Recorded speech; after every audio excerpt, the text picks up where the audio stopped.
My mother is my favorite photographer. So photography has been a part of my life since I was a kid.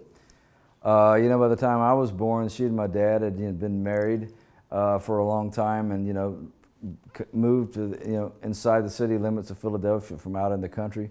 But even the photographs she took, as a young lady and a teenage girl out in the country, of just family events, baptizings, family get-togethers, Christmas here, Easter here, or when she and my dad went to New Jersey to live when he was in the service. Those photographs, by the time I hit the earth, were already like, family treasures. And I knew my mama's photos, every one of them, from like the back of my hand. And so when I went on the road, the first time that I went up to New York City, I was in Lester Flatt's band. I went down into the Village before the show to a bookstore. And all along the upper walls of the bookstore was the work of Milt Hinton, who was a great jazz bassist, a fellow Mississippian. I got the sense that he carried his bass in one hand and a camera in the other.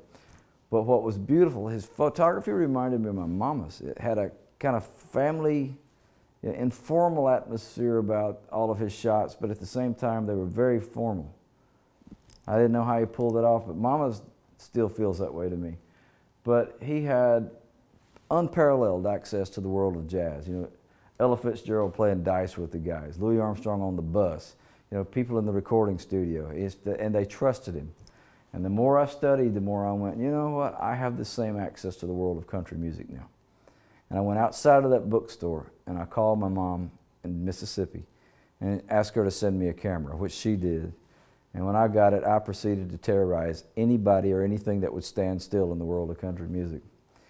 Because back in those days, there were no selfies going on. Phones didn't take pictures. People didn't bring cameras around hardly ever.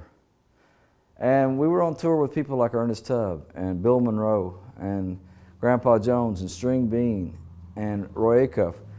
And whether those guys were playing poker or on stage or in a cafe, it looked like history in motion to me. It looked important to me in one sense culturally because they were famous people, but at the same time, it was like a family thing to me because those were the people that were raising me. Those shots that I look back on now, those my very first shots, I was on to it from the beginning because I had great subjects. I'd never said I was a great photographer, but my access is again, the world unparalleled. I've had great access. And I simply did it because it looked important to me. It was fun. It's still my hobby. I never could make a living as a photographer. I don't have those kind of chops. But it was a great way to document a life. And I would encourage anybody in any walk of life, document your life. Do it.